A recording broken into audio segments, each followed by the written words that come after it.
ആൽബിൻ്റെ ദൈവ അനുഭവ മുന്നേറ്റങ്ങളെ നമ്മൾ സുവിശേഷ വിഹിതമായി വിലയിരുത്തുമ്പോൾ നമുക്ക് കിട്ടുന്ന ഒരു നെറ്റ് റിസൾട്ട് എന്ന് പറയണത്, ആൽബിൻ ഉടമ്പടി എടുക്കാൻ വേണ്ടി അവസാനം കുമ്പസാരിച്ചിട്ട് കൃപാന കൈക്കൊണ്ടിട്ട് അവൻ അവസാനം ഉടമ്പടി എടുക്കാൻ വേണ്ടി വരും. കാര്യം എന്താണ്? ആദ്യം ദൈവം അവനെ അനുഗമിക്കാൻ തുടങ്ങി. ഇപ്പോഴെന്നാ പറ്റിയിരിക്കണത്? ദൈവത്തെ അവൻ അനുഗമിക്കാൻ തുടങ്ങി. മതി കണ്ട, കാലാവസ്ഥ മതി കണ്ട. അങ്ങനെ വന്നപ്പോൾ അവൻ ഉടമ്പടി എടുത്തു. ഉടമ്പടി എടുത്തപ്പോൾ അവന് ഇപ്പോൾ ഒരു ജോലി അവന് സെൻട്രൽ ഗവൺമെൻറ് ഉണ്ട്, ഷിഫ്റ്റ് സമ്പ്രദായമാണ്. അപ്പോൾ അവൻ ഉടമ്പടി എടുത്ത് കഴിഞ്ഞപ്പോൾ ഇങ്ങനെ വിശുദ്ധീകരിച്ച് അതിൻ്റെ തക്ക യോഗ്യതയോടുകൂടി ഉടമ്പടി എടുത്ത് കഴിഞ്ഞപ്പോൾ താഴെ വന്നപ്പോൾ 16 മിസ് കോൾ വന്ന് കമ്പനി വിളിച്ചിരിക്കുകയാണ്. നീ എന്താ ആൽബിൻ വരാത്തത്? അപ്പോൾ അവൻ പറഞ്ഞു എനിക്ക് നൈറ്റ് ഷിഫ്റ്റ് ആണെന്ന് പറഞ്ഞേ. അല്ലടാ, ഇന്ന് നൈറ്റ് ഷിഫ്റ്റ് ഇല്ല എന്ന് പറഞ്ഞു. ഇന്ന് നൈറ്റ് ഷിഫ്റ്റ് ഇല്ല, നിൻ്റെ ഷിഫ്റ്റാണ് ഇപ്പോൾ നടന്നുകൊണ്ടിരിക്കണത്. അപ്പോഴവൻ പറഞ്ഞു, എൻ്റെ അമ്മേ, ഇന്ന് നൈറ്റ് ഷിഫ്റ്റ് ഇല്ലെന്ന് എന്നോട് പറഞ്ഞില്ലല്ലോ. അവരാരും പറഞ്ഞില്ല. ഇന്ന് നൈറ്റ് ഷിഫ്റ്റ് ഇല്ല എന്ന് അവർ പലരോടും പറഞ്ഞാണ് ആൽബിനോട് പറയാൻ വേണ്ടി. ആൽബിനോട് ആരും പറഞ്ഞില്ല ഇന്ന് നൈറ്റ് ഷിഫ്റ്റ് ഇല്ലെന്ന്. അത് മറച്ചു വെച്ചു. ഇന്ന് നൈറ്റ് ഷിഫ്റ്റ് ഇല്ല എന്ന് ഞാൻ അറിഞ്ഞിരുന്നെങ്കിൽ ഞാനിന്ന് ഉടമ്പടി എടുക്കാൻ വരത്തില്ല.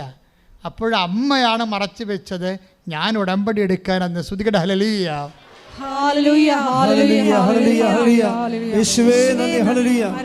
എന്ത് രസമാണെന്നറിയാം സാക്ഷ്യം കേൾക്കാൻ. അതായത് നമ്മളെ ഉടമ്പടിപ്പിക്കാൻ വേണ്ടി നമ്മളെ അറിയിക്കേണ്ട ചില കാര്യങ്ങളെ അറിയിക്കാതെ സംരക്ഷിച്ചുകൊണ്ട് എങ്ങനെ ഭയങ്കര സൂക്ഷ്മ സംരക്ഷണം. മക്കളെ, ഞാൻ പറഞ്ഞു, യു ആർ ഇൻ സർവൈൻസ്. അതായത് നിങ്ങൾ നിരീക്ഷണത്തിലാണ് അമ്മയുടെ, വേറെ ആരുടെയുമല്ല, അമ്മയുടെ നിരീക്ഷണത്തിലാണ്. നിങ്ങൾക്ക് കടമുണ്ടെന്നും രോഗമാണെന്നും ജോലിയില്ലെന്നും നിങ്ങളുടെ മനസ്സ് തിളച്ചുകൊണ്ടിരിക്കുന്ന മുറിവേറ്റതാണെന്നും എല്ലാം അമ്മയ്ക്കറിയാം. നിങ്ങൾ താങ്ങിപ്പിടിച്ച് ഇവിടെ കൊണ്ടുവന്നിരിക്കുന്നത് നിങ്ങളെ സന്ധിക്കാനാണ്. നിങ്ങൾ കുതറരുത്. കുതറിപ്പോയിട്ട് ചില ആൾക്കാർ ഉടമ്പടി എടുക്കും, എന്നിട്ട് പോയി ഉടമ്പടി ഇല്ലാതെ ജീവിക്കും. അതാണ് പ്രശ്നം. ഉടമ്പടി ഇവിടെ വന്നിങ്ങനെ ഏതാണ്ട് കൊണ്ടുവന്ന് കെട്ടിത്താത്തുന്ന പരിപാടിയാണ് ഉടമ്പടി എന്നാണ് ആരാണ്ട് പെരിച്ചാഴികൾ പറഞ്ഞ് തെറ്റിദ്ധരിച്ചിരിക്കുന്നത്. അത് ആ തീ കൊണ്ട് ഈ ചേന വേഗത്തില്ല. പുറത്തിറങ്ങി മര്യാദയ്ക്ക് ഉടമ്പടി പ്രകാരം നമ്മൾ ദൈവസ്നേഹത്തോടു കൂടി സുവിശേഷ വേല ചെയ്യണം, പരിശുദ്ധ പ്രവർത്തനം ചെയ്യണം, രോഗി സന്ദർശനം ചെയ്യണം. അപ്പോൾ ആൽബിൻ ഇതിനെല്ലാം തയ്യാറായി. കാര്യം ഉടമ്പടി എനിക്ക് ഷിഫ്റ്റ് ഉണ്ടായിട്ടും ഷിഫ്റ്റ് ഇല്ലാഞ്ഞ കാര്യം അമ്മ എന്നോട് പറയാതെ എന്നെക്കൊണ്ട് ഉടമ്പടി എടുപ്പിച്ചില്ലേ. അപ്പോൾ അമ്മ എൻ്റെ കൂടെ ഉണ്ടെന്നാണ് ആൽബിൻ പിന്നെ ധരിച്ചത്. ആൽബിൻ പുറത്തു പോയി കഴിഞ്ഞ് ഞാൻ എവിടെയാണ് രോഗികളെ കാണാൻ പോകേണ്ടതെന്ന് അമ്മയോട് ചോദിച്ചു. ഞാൻ എവിടെയാണ് ഈ രോഗികളെ പോയി കണ്ടിട്ട് അവരെ ശുശ്രൂഷിക്കേണ്ടത്? അപ്പോൾ അമ്മ പറഞ്ഞ് നിൻ്റെ നാട്ടിൽ തന്നെ ഉണ്ടെന്ന് പറഞ്ഞു. അപ്പോഴവൻ ആ തിരക്കി പിടിച്ച ആ രോഗിയെടുത്ത് ചെന്ന് ആ രോഗികളെ ശുശ്രൂഷിക്കുന്ന ഒരു ആലയമുണ്ട്, അവിടെ ചെന്ന് കുറേ രോഗികളെയൊക്കെ നോക്കുകയും അവർക്ക് വേണ്ടതൊക്കെ വാങ്ങിച്ചു കൊടുക്കുകയും ശുശ്രൂഷ ചെയ്തപ്പോൾ അവൻ വിചാരിച്ചു, എൻ്റെ ശമ്പളത്തിൻ്റെ ദശാംശം ഉണ്ടല്ലോ, ഈ മാസത്തെ ശമ്പളം ഞാൻ ഈ സ്ഥാപനത്തിന് കൊടുക്കാം എന്നവൻ ചിന്തിച്ച്. ഈ മാസത്തെ ശമ്പളം ഈ സ്ഥാപനത്തിന് കൊടുക്കാമെന്ന് ആൽബിൻ ചിന്തിച്ചപ്പോൾ പിന്നെ അവൻ ഇടയ്ക്കിടയ്ക്ക് അമ്മയെ കാണാൻ വേണ്ടി മാത്രം വരുമ്പോൾ അമ്മയോട് പറഞ്ഞു, അമ്മേ, ഞാൻ ഈ മാസത്തെ ശമ്പളം കൊടുക്കാമെന്ന് പറഞ്ഞിട്ടുണ്ട് ആ ശമ്പളത്തിന്. പക്ഷേ എനിക്ക് അമ്മ പറഞ്ഞു തരണം, ഞാൻ കൊടുക്കണം, ഞാൻ കഷ്ടപ്പെട്ട് പണിയണ കാശാണ്, അത് അവർ പുട്ടടിക്കുമോ എന്ന് ചോദിക്കണം. എന്നുവെച്ചാൽ ആ അവിടുത്തെ ബ്രദർ പുട്ടടിക്കുമോ എന്ന് അത് നേരെ വന്ന് ചോദിച്ചിരിക്കണം. പക്ഷേ അവിടുത്തെ ബ്രദർ ആ രോഗികളെ നോക്കുന്നവൻ്റെ അടുത്താണ് ഞാൻ കാശ് കൊടുക്കാൻ പോണത്. അവരെൻ്റെ കാശ് വാങ്ങിച്ച് അയാൾ സ്വന്തമായിട്ട് കുടുംബത്തിന് വേണ്ടി പുട്ടടിക്കുമോ അമ്മ പറയണം, എന്നാൽ ഞാൻ കൊടുക്കത്തുള്ളൂ എന്നാണ്. അവനിങ്ങനെ ആ ഒരു ടൈപ്പാണ്. അപ്പോൾ ഒരു ദിവസം ഇത് അമ്മയോട് ഇങ്ങനെ പറഞ്ഞ് അവൻ ഇറങ്ങുമ്പോൾ പെട്ടെന്നൊരു പഴയ തണുത്ത കാറ്റും മുല്ലപ്പൂവും അടിച്ചുകൊണ്ട് കയറി. അവൻ തിരിഞ്ഞു നോക്കുമ്പോൾ ആ ബ്രദർ അവിടെ നിൽക്കണം. Praise the Lord. അപ്പം തന്നെ ആ കാശെടുത്ത് അങ്ങോട്ട് കൊടുത്ത്. അമ്മയുടെ രീതി അതാ. നീ പറഞ്ഞ വിഷമിക്കേണ്ട, അവൻ പുട്ടടിക്കത്തില്ല, അവനെ കൊണ്ട് ഞാൻ ഇവിടെ നിർത്തിയിട്ടുണ്ട്, നീ ഇങ്ങനെയൊക്കെ കോപ്പറായിട്ട് തരാൻ പറയാമെന്ന് എനിക്കറിയാം. അതുകൊണ്ട് എന്ത് രസമാണ് ഇതൊക്കെ കേൾക്കാൻ, നമ്മൾ ഞെട്ടിപ്പോകും. അതായത് നമ്മൾ മാത്രമേ മാതാവിനൊരു മകളുള്ളൂ, ഈ ഭൂമി നമുക്ക് മാത്രമേ പ്രശ്നമുള്ളൂ. നമ്മൾ ദൈവത്തോട് സത്യസന്ധമായിട്ട് ഇടപെടുമ്പോൾ ദൈവം അനുനിമിഷം നമ്മുടെ ഓരോ ചെയ്വനകളും ഓരോ മൂവ്മെൻറ്റ്സും, അപ്പം നീ മൂവ് ചെയ്യണത് എനിക്കറിയാവുന്നല്ലേ പറയണത് അല്ലേ? 139 സങ്കീർത്തനം എന്താ പറയണത്? Take the word of God. ശ്രുതിക്കട്ടെ. Hallelujah hallelujah hallelujah hallelujah. യേശുവേ നന്ദി. Hallelujah hallelujah hallelujah hallelujah hallelujah. യേശുവേ ആരാധന ആരാധന. 139 സങ്കീർത്തനം 2 തിരുവചനം. ഞാൻ ഇരിക്കുന്നതും എഴുന്നേൽക്കുന്നതും അവിടെ നിന്ന് അറിയുന്നു. ഞാൻ ഇരിക്കുന്നതും എഴുന്നേൽക്കുന്നതും അവിടെ നിന്ന് അറിയുന്ന.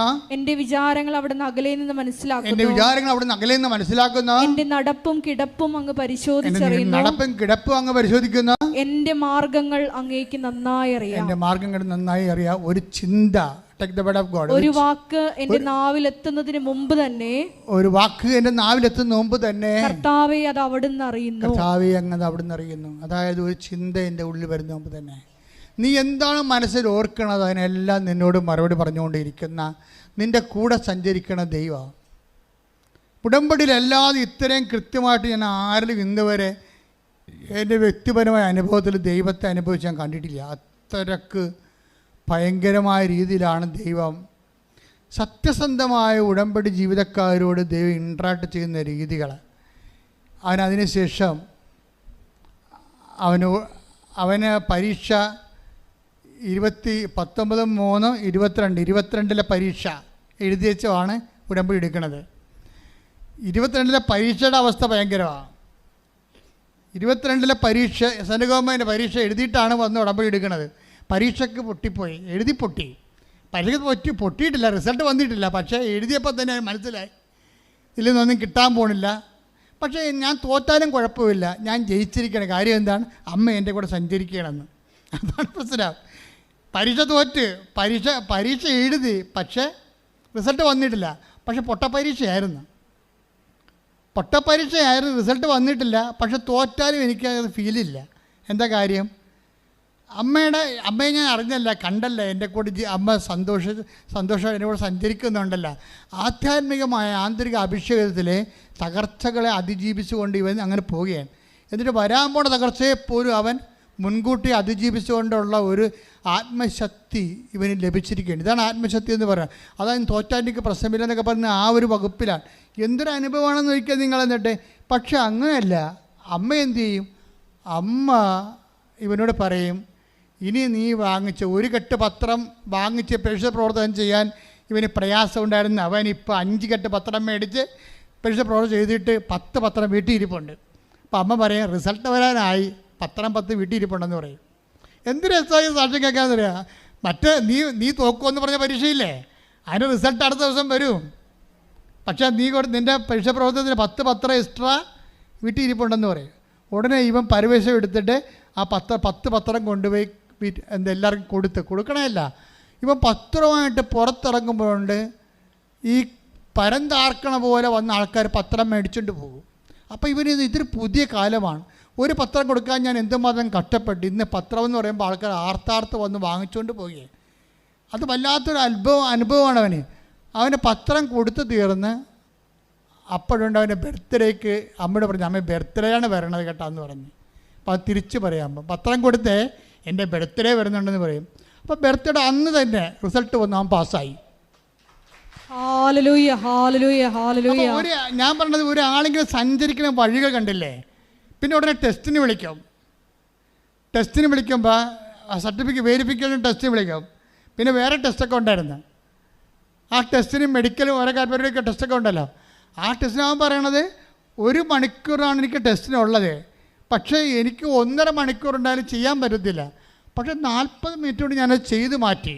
അതായത് അവിടെയും ടൈം ഷോർട്ടണിങ് എന്നാ അവൻ പറയുന്നത്. ടൈം ഷോർട്ടണിങ് അവർ തന്നെ വ്യാഖ്യാനിക്കണം അവിടെ ജീവിതാനുഭവങ്ങളെ. 1 മണിക്കൂർ കൊണ്ട് 1.5 മണിക്കൂർ കൊണ്ട് എഴുതേണ്ട പരീക്ഷ 1 മണിക്കൂറെ കൊടുത്തിട്ടുള്ളെങ്കിലും 40 മിനിറ്റ് കൊണ്ട് അമ്മ അത് ചിക്കാതെ എഴുതി തീർത്ത് കളഞ്ഞു. അതാണ് അതിൻ്റെ പറയും, ഇതാണ് ടൈം ഷോർട്ടണിങ് എന്ന് അമ്മ എനിക്ക് തന്ന ടൈം ഷോർട്ടണിങ് എന്ന് പറയും. അപ്പോൾ പിന്നീട് അവനെ സർട്ടിഫിക്കറ്റ് വെരിഫിക്കേഷന് വിളിക്കാം. സർട്ടിഫിക്കറ്റ് വെരിഫിക്കേഷന് വേണ്ടി വിളിക്കുന്ന ആൾ ഹൈദരാബാദിൽ നിന്നൊരു ഹിന്ദിക്കാരത്തെ വിളിക്കും. ഇംഗ്ലീഷിൽ ഹിന്ദിയിൽ സംസാരിക്കും. നിനക്ക് 1-ാം തീയതി 2-ാം തീയതി സർട്ടിഫിക്കറ്റ് വെരിഫിക്കേഷൻ ആണെന്ന് പറയും. അപ്പോൾ ഉടനെ യെസ് മാഡം ഞാൻ റെഡി എന്നൊക്കെ പറഞ്ഞ് ഞാൻ ഓക്കെ ആണെന്നൊക്കെ പറയും. പക്ഷേ ഇവൻ പറയും എൻ്റെ സർട്ടിഫിക്കറ്റ് വെരിഫിക്കേഷൻ ഈ ഹിന്ദിക്കാരത്തിനാണ് വരണമെങ്കിൽ എൻ്റെ കാര്യം കട്ടപ്പോയിരിക്കും. എനിക്ക് ഹിന്ദി അറിയാൻ പറ്റും, മണ്ണം കേട്ട് അറിയാൻ പറ്റില്ല. അമ്മേ എങ്ങനെയെങ്കിലും മലയാളി വെക്കാൻ പറ്റുമോ എന്ന് ചോദിക്കും. ഉടനെ രാത്രി ആകുമ്പോൾ ഒരു മലയാളി വിളിക്കും, ഞാനാണ് നിൻ്റെ സർട്ടിഫിക്കറ്റ് വെരിഫിക്കേഷൻ ചെയ്യണമെന്ന്. ശ്രുതിക്കട്ടെ ഹല്ലേലൂയ. നിങ്ങളെ ഒന്ന് ചിന്തിച്ച് നോക്കിക്കേ, ഇതെന്നാ പരിപാടിയാണ്. അവനെന്താ പറഞ്ഞത്? ഹിന്ദിക്കാരത്തിയോട് ഞാൻ സർട്ടിഫിക്കറ്റ് വെരിഫിക്കേഷൻ ചെയ്താൽ എനിക്ക് ഹിന്ദി അറിയാൻ പാടില്ല, പണി മേടിക്കും ഞാൻ. അതുകൊണ്ട് എനിക്ക് വേണ്ടി അമ്മ ഒരു മലയാളിയെ വെക്കണം. 2.5 മണിക്കൂറിനുള്ളിൽ അമ്മയോട് മാത്രമല്ല പറഞ്ഞത്, അവരോട് പറഞ്ഞതല്ല, ആ മലയാളി പിടിക്കുവേനെ ഉടനെ ഞാനാണ് നിൻ്റെ സർട്ടിഫിക്കറ്റ് വെരിഫിക്കേഷൻ ചെയ്യണമെന്ന്. ആ സർട്ടിഫിക്കറ്റ് വെരിഫിക്കേഷൻ കഴിഞ്ഞപ്പോൾ ഇവന് അടുത്ത പ്രശ്നം വരാൻ പോണത്, ഇവന് മെഡിക്കൽ സർട്ടിഫിക്കറ്റ് വേണം. അതിൻ്റെ കയ്യിരിക്കണത് ഒരു ജൂനിയർ സർജൻ്റെതാണ്. അത് പറ്റത്തില്ല, റിജക്റ്റാണെന്ന് പറയും. അത് സീനിയർ സർജൻ്റെ വേണമെന്ന് പറയും. അപ്പോൾ സീനിയർ സർജന് വേണ്ടി എറണാകുളത്ത് വന്നിട്ട് എറണാകുളം ജില്ലാ ആശുപത്രിയിലേക്ക് സീനിയർ സർജനെ കാണാൻ വേണ്ടി ഇറങ്ങുന്ന സമയത്ത് വണ്ടി തിരിഞ്ഞ് കളമശ്ശേരി മെഡിക്കൽ കോളേജിലേക്ക് പോകും. അവിടെ ഇവൻ ചെല്ലുമ്പോൾ സീനിയർ സർജൻ കാത്തു നിൽക്കല്ലോ ഇവനെ. ഒരു മാഡം കാര്യം പറയും, എൻ്റെ അവസ്ഥ ഇതാണെന്ന് പറയും. 1 മണിക്കൂറിനുള്ളിൽ സർട്ടിഫിക്കറ്റ് വെരിഫൈ ചെയ്ത് സർട്ടിഫിക്കറ്റ് കൊടുക്കും. അതായത് മാതാവ് ഒരു കാര്യം ഏറ്റെടുത്താൽ പിന്നെ എണ്ണയിട്ട യന്ത്രം പോലെ നീ എങ്ങോട്ട് പോകണം, നീ നടക്കേണ്ട വഴിയെന്ന് ഞാൻ എപ്പോഴും പറഞ്ഞില്ലേ. നീ നടക്കേണ്ട വഴി നിൻ്റെ മുഖത്ത് നോക്കി ഉപദേശിക്കുക മാത്രമല്ല, നിന്നെ കൂട്ടിക്കൊണ്ടുപോയിരിക്കും. കൈയടിച്ച് കർത്താവ്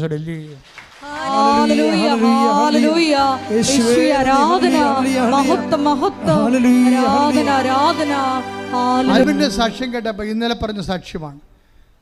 തകർന്നരിപ്പണമായി തോറ്റ് തുന്നമ്പാടി ഒരു സൈക്കോളജിസ്റ്റിനെ തിരക്കിയ മനുഷ്യൻ, ഒരു മാനസിക ചികിത്സാ വിദഗ്ധനെ തിരക്കിയ ആളെ അമ്മ അവിടുന്ന് പൊക്കിയെടുത്ത് കൊണ്ടുവന്ന് കേന്ദ്ര ഗവൺമെൻറ് ഉദ്യോഗസ്ഥനാക്കുന്ന ഒരു വഴിയില്ലേ, ആ വഴിയാണ് ഉടമ്പടി എന്ന് പറയണത്. എഴുന്നേൽക്കുക, എല്ലാവരും എഴുന്നേൽക്കട്ടെ, ശ്രുതിക്കട്ടെ ഹല്ലേലൂയ. Hallelujah hallelujah hallelujah. ആരാധന ആരാധന. വലിയ വചന വെളിപാടുകൾക്ക് നന്ദി പറയുന്നു. Hallelujah hallelujah. ഈശോ ആരാധന. ഹല്ലേലൂയ. എൻ്റെ മക്കളെ കൈകൾ 2 വിടർത്തി വെക്കുക. കർത്താവിൻ്റെ വിശുദ്ധ രക്തം കൈകളിലേക്ക് തളിക്കാൻ വേണ്ടി പ്രാർത്ഥിക്കുന്നു. അച്ഛൻ നിങ്ങൾ സ്തുതിച്ചുകൊണ്ടിരിക്കട്ടെ. കർത്താവേ നിൻ്റെ വിശുദ്ധമായ രക്തം അങ്ങനെ മക്കളുടെ കൈകളിലേക്ക് തളിക്കണമേ. ഓൺലൈനിൽ പ്രാർത്ഥിക്കുന്നവരോ തീർത്ഥാടനത്തിൽ പ്രാർത്ഥിക്കുന്നവരുടെ മേലെ കർത്താവിൻ്റെ രക്തം പടരട്ടെ എന്ന് പ്രാർത്ഥിക്കുന്നു. കൈകളെ വിശുദ്ധീകരിക്കണമേ കർത്താവേ.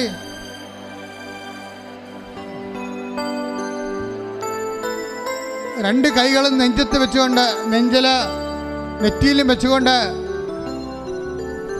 അത് ശക്തമായി ശ്രദ്ധിക്കട്ടെ. രോഗശാന്തി പ്രാർത്ഥനയുടെ സമയമാണ്. കർത്താവെ അന്ധന് കാഴ്ച നൽകിയവനെ, കർത്താവെ ചെകിടിന് കേട് നൽകിയവനെ,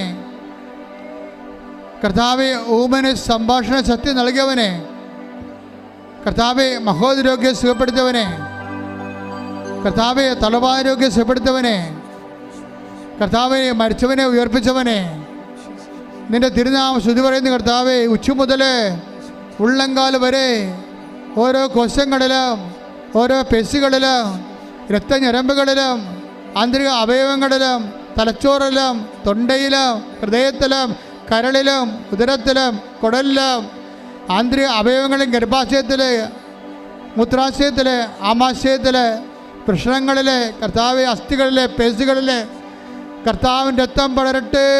ഉച്ച മുതൽ ഉള്ളങ്കാൽ വരെ കർത്താവിൻ്റെ രക്തം പടരട്ടെ. നടുവിലെ കിഡ്നികൾ, കരളുകൾ, ഹൃദയം, സ്പോണ്ടിലോസിസ്, ഞരമ്പുകൾ, നാടിഞരമ്പുകൾ, അസ്ഥികൾ, നടുവല്ലുകൾ, ഇടുപ്പല്ലുകൾ, എല്ലാ ക്യാൻസർ രോഗികൾ, കരരോഗികൾ, കിഡ്നി രോഗികൾ, ത്വക്ക് രോഗികൾ, അർസസ് രോഗികൾ, അൾസർ രോഗികൾ, PCOD രോഗികൾ, കർത്താവേ എയ്ഡ്സ് രോഗികൾ, യേശുവിൻ്റെ നാമത്തിൽ എപ്പിലെപ്സി രോഗികൾ കർത്താവിൻ്റെ നാമത്തിൽ സൗഖ്യം പ്രാപിക്കട്ടെ. കർത്താവിൻ്റെ നാമത്തിൽ സൗഖ്യം പ്രാപിക്കട്ടെ. യേശു ക്രിസ്തു ഉന്നതമായ നാമത്തിൽ സഭയുടെ അധികാരത്തിൽ കുരിശിൻ്റെ അടയാളത്തിൽ ദൈവശക്തിയാൽ മാർഗരോഗങ്ങൾ, തീരാവേദികൾ യേശുവിന്റെ നാമത്തിൽ മാറിപ്പോകട്ടെ. സുഖപ്പെട്ടുകൊണ്ട് യേശുവിന്റെ നാമം മഹത്വപ്പെടുവാൻ ഈ ആരാധനയിലൂടെ കരുണയാകണമേ. കൈകൾ നെഞ്ചത്ത് വെച്ച് വിശ്വാസ പ്രമാണം ചെയ്തുകൊണ്ട് നിൽക്കട്ടെ. ജോലിയില്ലാത്തവര്, വീടില്ലാത്തവര്, കുടുംബ തകർച്ച വന്നവർ പോയവര്, തൊഴിൽ തകർച്ച വന്നു പോയവര്, വരുമാനമില്ലാത്തവർ വരെ, മുട്ടിയവര്, കുടുംബ ബന്ധങ്ങൾ അകന്ന് ജീവിക്കുന്നവർ, അങ്ങനെ വ്യത്യസ്തങ്ങളായ വിഷമത അനുഭവിക്കുന്നവർക്ക് വേണ്ടി പ്രാർത്ഥിക്കുന്ന സമയമാണ്. ശ്രുതികട്ടെ കർത്താവേ, ശ്രുതികട്ടെ. കർത്താവിൻ്റെ ഉന്നതമായ നാമത്തിന് സ്വന്തം ചെയ്യുന്ന കർത്താവേ, കർത്താവേ നിൻ്റെ വിശുദ്ധ പൗരോഹിത്യത്തെ മഹത്വപ്പെടുത്തുന്ന കർത്താവേ, കർത്താവ് സഭയിലുള്ള സാന്നിധ്യം പ്രകടമാക്കണ കർത്താവേ, ജോലിയില്ലാത്തവർ സമർപ്പിച്ച് പ്രാർത്ഥിക്കുന്ന കർത്താവേ, വീടില്ലാത്തവർ സമർപ്പിച്ച് പ്രാർത്ഥിക്കുന്ന കർത്താവേ, മക്കൾ അകലങ്ങളിലുള്ളവർ വിദേശത്ത് പോകാൻ വേണ്ടി പ്രാർത്ഥിക്കുന്നുണ്ട് കർത്താവേ, അവിടെ ജോലിയില്ലാതെ വിഷമിക്കുന്നുണ്ട് കർത്താവേ, പാർട്ട്-ടൈം ജോലി കിട്ടാത്തവരുണ്ട് കർത്താവേ, അവിടെ അഡ്മിഷൻ ഇപ്പോൾ വെക്കാത്തവരുണ്ട് കർത്താവേ, ഈശോ കർത്താവ് ബാങ്ക് ലോൺ പാസ്സാകാത്തവരുണ്ട് കർത്താവേ, വീട്, മറ്റു തരത്തിലുള്ള നാട്ടിലുള്ള ജോലികൾ, സംസ്ഥാന ജോലികൾ, PSC ജോലികൾ, UPSC ജോലികൾ, കർത്താവെ ഓരോരോ ജോലികൾക്ക് വേണ്ടി, സ്വകാര്യ ജോലികൾക്ക് വേണ്ടി ഒക്കെ അന്വേഷിക്കുന്നവർ, ആശ്രയിക്കുന്നവർ, പഠിച്ചിട്ടുള്ളവർ, അതിനുവേണ്ടി കാത്തിരിക്കുന്നവർ, പരീക്ഷ കഴിഞ്ഞവർ, ഇൻ്റർവ്യൂ, ടെസ്റ്റ്, അതുപോലെ തന്നെ പലതരത്തിലുള്ള വിസ ലഭിക്കാത്തവർ, PR കിട്ടാത്തവർ, ഗ്രീൻ കാർഡ് കിട്ടാത്തവർ, ഈശോ ഇങ്ങനെ ഓരോരോ വിഷമങ്ങൾക്ക് വേണ്ടി പ്രത്യേകം പ്രാർത്ഥിക്കുന്നവർ, ഈ ആഴ്ചയിൽ ഈ മാസത്തിൽ ഇൻ്റർവ്യൂ ഉള്ളവർ, ടെസ്റ്റ് ഉള്ളവർ, യാത്ര ഉള്ളവർ, അവരെല്ലാവരും സംബന്ധിച്ച് പ്രാർത്ഥിക്കുന്ന യേശുക്രിസ്തു ഉന്നതമായ നാമത്തിലെ സഭയുടെ അധികാരത്തിൽ കുരിശിൻ്റെ അടയാളത്തിൽ ജീവിത ദുരിതങ്ങൾ, തടസ്സങ്ങൾ മാറിപ്പോകട്ടെ എന്ന് പ്രാർത്ഥിക്കുന്ന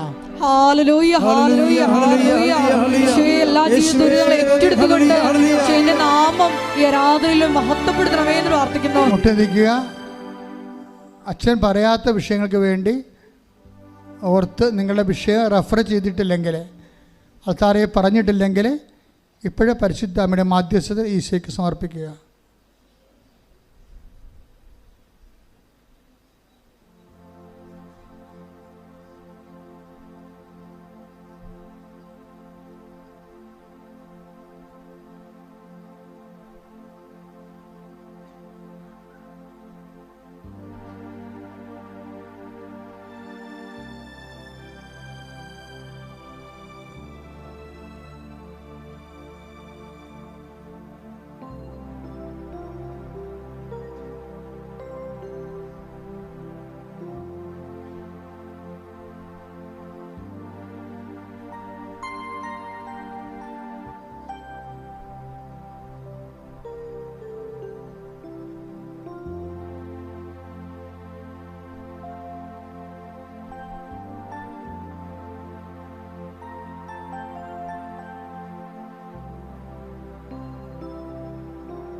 ഒരിക്കൽ കൂടി മരിയൻ ഉടമ്പടിയിൽ സമർപ്പിച്ചിരിക്കുന്ന എല്ലാ വിഷയങ്ങളും ദൈവമാതാവിൻ്റെ മധ്യസ്ഥയിൽ ദിവ്യകാരുണ്യ സന്നിധിയിൽ സമർപ്പിച്ച് നമുക്കൊരു നിമിഷം മൗനമായിട്ട് പ്രാർത്ഥിക്കാം.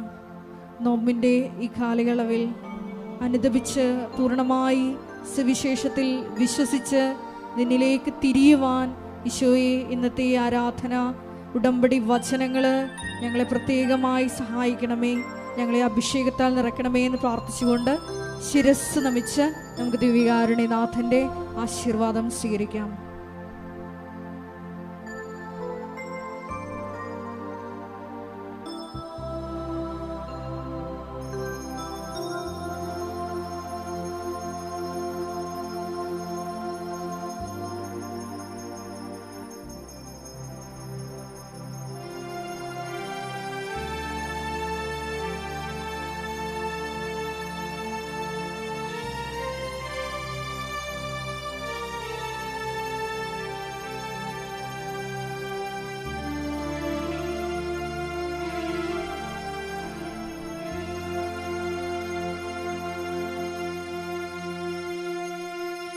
പരിശുദ്ധ പരമമാ ദിവ്യകാരുണ്യമേ,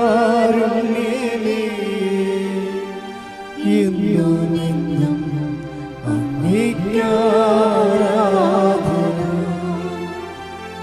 പരിശുദ്ധ പരമമാ ദിവ്യ ദിവ്യകാരുണ്യമേ ഇന്നും എന്നും അങ്ങേയ്ക്കാരാധന. പരിശുദ്ധ പരമമാ ദിവ്യകാരുണ്യമേ ഇന്നും എന്നും അങ്ങേയ്ക്കാരാധന.